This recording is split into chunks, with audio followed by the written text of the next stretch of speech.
We were wrong about some big parts of the FNAF story, and in this video, I'm gonna prove it to you. But in order to do that, we need to solve one of the biggest mysteries in Five Nights at Freddy's.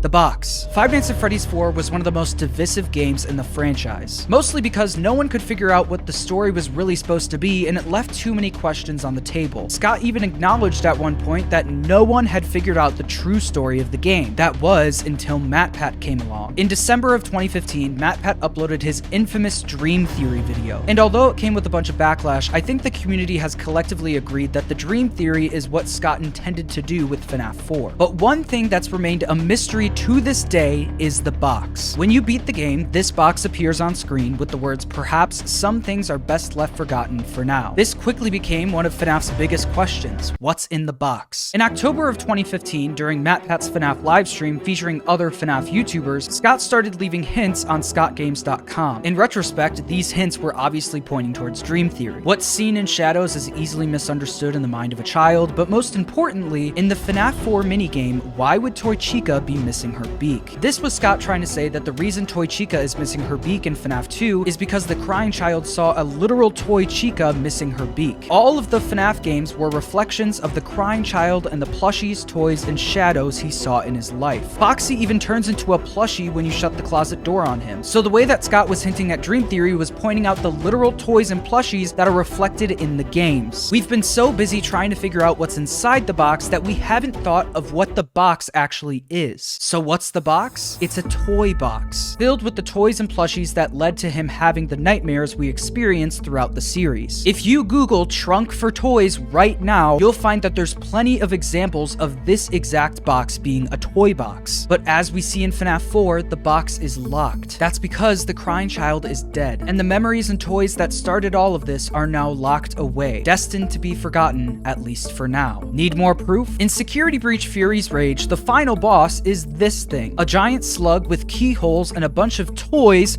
floating around in its head along with the box itself. And what is this monster called? The Dreamgeist. But that's what the box was supposed to be. Scott has since said that what's in the box has changed. So what is it now? The culmination of the news story was when Henry Emily burned everything to the ground in Pizzaria Simulator. And I think MatPat was right when he said the box is the literal location that Henry trapped them in. But there never really was any more evidence for that other than comparing what the box looked like to the map until today. One of the things that's always bothered me is why Scott chose to call Henry's plan Paragraph 4. This seemed extremely random and a detail that didn't really need to be in the game. On August 24th, 2015, Scott released a Steam post talking about the Halloween update to FNAF 4 and the box. This was the post where he said that no one has figured out FNAF 4 and that the box would never be opened. But when in this post does Scott start talking about the box? Paragraph 4. You could say that that sentence is the fourth paragraph, or you could combine that sentence with the next paragraph. No matter how you spin it, I believe this is what Scott was pointing to when he decided to call Henry's plan Paragraph 4. MatPat just finished his FNAF timeline series, and it's great. Go watch it. But the one part of the timeline I don't really agree with is Michael Afton going pizzeria by pizzeria, burning them down and making up for his father's mistakes. The way I understand Michael's story is that he was a bully towards his younger brother, but once he took things too far and got his brother killed, it changed him. In his brother's final moments, we hear him apologize, with William saying, "I will put you back together." William then builds his secret bunker where he literally tries putting his family back together, but he needs one thing to be able to do that: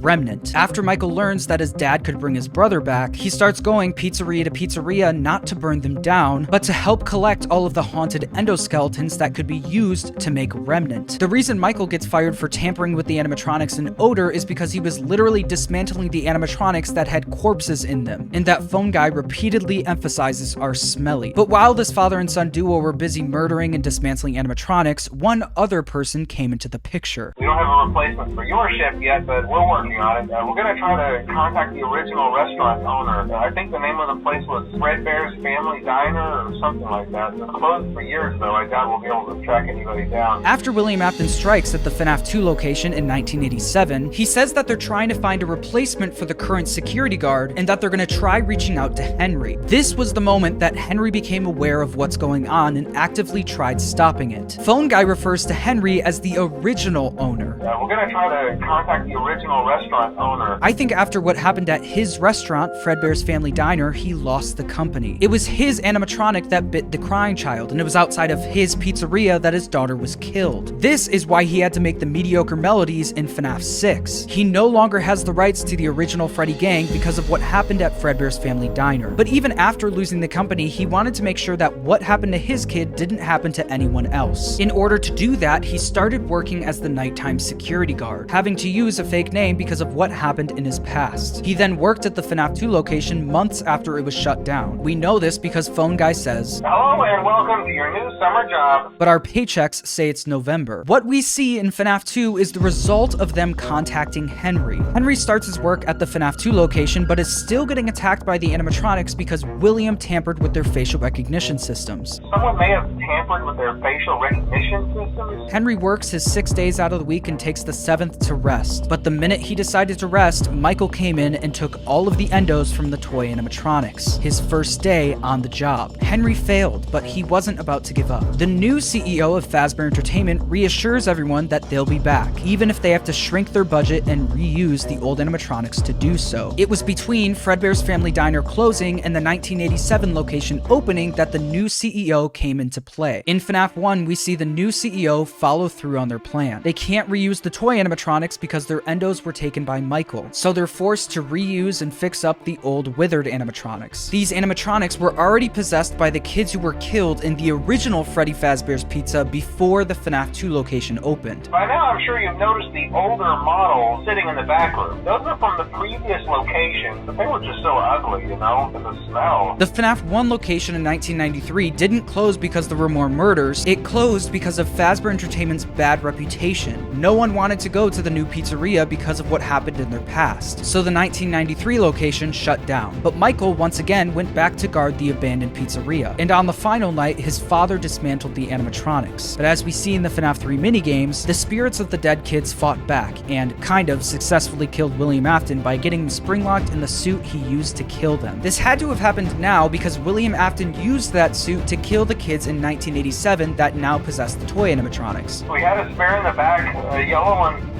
Someone used it. If no kids were really murdered in the 1993 location, and the pizzeria really did shut down just because people didn't want to go, then these animatronics would have no reason to be haunted. That's why I think these animatronics have to be the reused versions of the haunted withered animatronics, and William Afton dismantling them has to be after the events of FNAF 1, because we see them perfectly fine in-game. But with William Afton gone, there was still Michael left. So Michael had to take the endos from the dismantled animatronics, leading him to get fired once again for odor and tampering with the animatronics. The father-son duo both knew what the plan was, so Michael took all of the endos him and his father collected and did what he was told to do.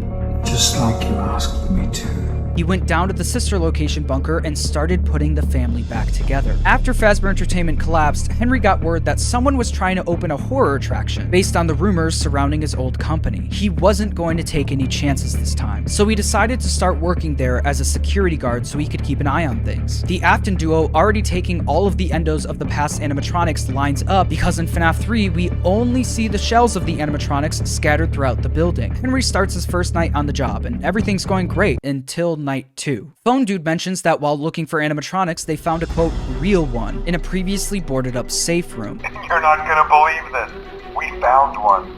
A real one. William Afton was officially back and would do anything to stop Henry from destroying his plan. Henry had no idea what to do this time, until he got an idea from Phone Dude. So we have to make sure everything works and nothing catches on fire. Yeah, I wasn't joking about the fire. That's a real risk. What if he burned the whole place to the ground, with all of the previous Fazbear relics and his ex-business partner inside? The player in FNAF 3 is hallucinating being attacked by burned versions of the past animatronics. But these animatronics couldn't have already been burned because we see the animatronic shells perfectly fine scattered throughout the building. So the player in FNAF 3 can't be hallucinating something that already happened. They have to be hallucinating something that's going to happen. We aren't playing as Michael in FNAF 3, hallucinating all of the past pizzerias being burned to the ground. We're playing as Henry, hallucinating his endgame for how he's gonna stop William Afton once and for all. Henry now needs to figure out a way to burn the place to the ground with without being at fault. But since he's a skilled engineer, he's able to tamper with the wiring so it goes off when he's not there. So he burns the whole place to the ground, but as we see in the newspaper at the end of the game, his plan fails. Pizzeria Simulator happens very shortly after FNAF 3, since the blueprints say Henry 2023, the same year that FNAF 3 takes place. After FNAF 3 failed, he realized he needed to get all of William's victims in one place, including his daughter. I have to call them all back,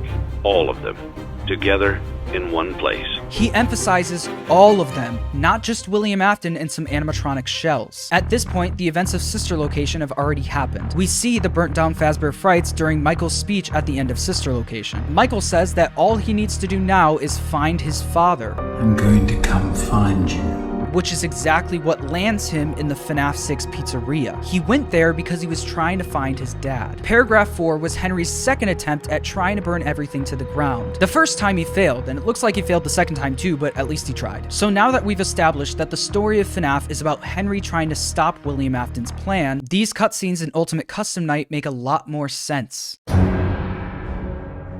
私がそこにいる間、私はビジョンを持っていたと思う。 I think in retrospect, these were meant to represent the battle between Henry and William. Henry is the bear, William is the fox, and Michael is Mangle. In these cutscenes, the common theme is that the bear keeps coming up with new plans to stop the fox, but none of them work, which is what we see in FNAF 2, FNAF 3, and now Pizzeria Simulator. Like I said, Henry is meant to be Freddy in these cutscenes. This lines up with the Ultimate Guide saying that Henry was known for wearing the Fredbear costume, and you can also see him holding a Freddy blueprint in the character encyclopedia. Now that we've established that Henry is the one known for burning down buildings, not Michael, let me ask you a question. Which character in this franchise is a version of Freddy Fazbear that is a good guy and that has recently burned down an entire mall? Glamrock Freddy. What if Glamrock Freddy was meant to be Henry, not Michael? I think instead of Glamrock Freddy being a big brother to Gregory, he was the father figure that the crying child always needed but never had. Even if you don't think Gregory's the crying child, Glamrock Freddy's personality more aligns with Henry's than it does Michael's. All he wanted was to stop William, and to make sure that what happened to his kid never happened to any other kids. Freddy says in the final Ultimate Custom Night cutscene, the sun sets and the land returns to darkness. But today it promises a new light, for the fox has fled these lands. For although my failures were many, it seems they can now be measured as a victory. But this is not the end. I will pursue the fox. I will find him in whatever land he has fled to. It is my destiny and it is his. Henry is not going to rest until Afton is stopped. This is a trait that runs in the family. It's in your nature to protect